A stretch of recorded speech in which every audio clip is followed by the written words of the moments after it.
Wrapping up, I just want to mention a little bit about the Grace for Vets program. It's a wonderful program. Last year in 2009, we washed 60,744 cars.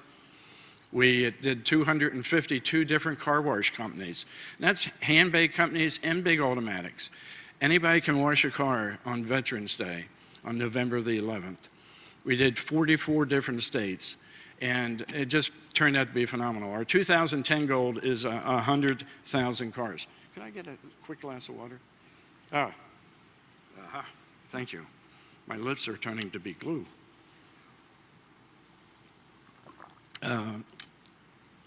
Our goal this year is 100,000 cars. The only way we can reach that is for everybody to participate.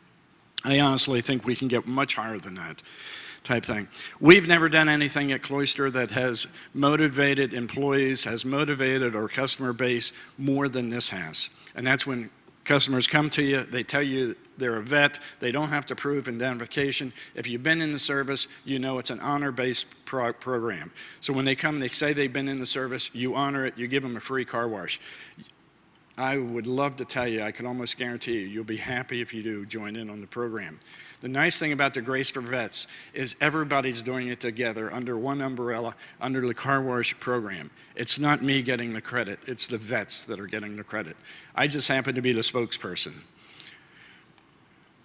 In the last 2-minute story, or 30-second story, people ask me, why did I get started with the Grace for Vets program? I told you I was in the service. And I told people that I would probably tell it someday. But I was in the service, and I was during the Vietnam War. And during the Vietnam War, I got myself into a situation of hand-to-hand combat, got thrown off of a cliff, hit the ground, and shattered my hips. The truth was, I wasn't in Vietnam. I wasn't in a hand-to-hand combat. I was still stateside, but I rolled out of a bunk. It was a high bunk. It was at least as high. Rolled out of a high bunk, I hit the ground and shattered my hips. They picked me up, they put me on a stretcher, they took me to the hospital, they put me in a body cast from my armpits down to my toes. I laid there for 2 months. They then got a helicopter, medevac helicopter, and they flew me to Valley Forge Military Hospital. And as the helicopter was landing, I'll never forget the pilot giving me the thumbs up, and I'm on a stretcher, and I can still hear that helicopter today, that and they're unloading me, and they're going, and the people are running out from the hospital, and they come out, and they used to make African blankets, handmade blankets, and they used to cover the soldiers up, and they came out and they covered me up with this blanket. And this woman looks at me, the Red Cross lady, and she says, "What limbs are you missing?" And I said, "What?" She says, "What limbs are you missing?" I said, "I'm not missing no limbs." And she laid her head on my chest, and she started crying as they pushed me into the hospital. And I wondered, what the world is this all about?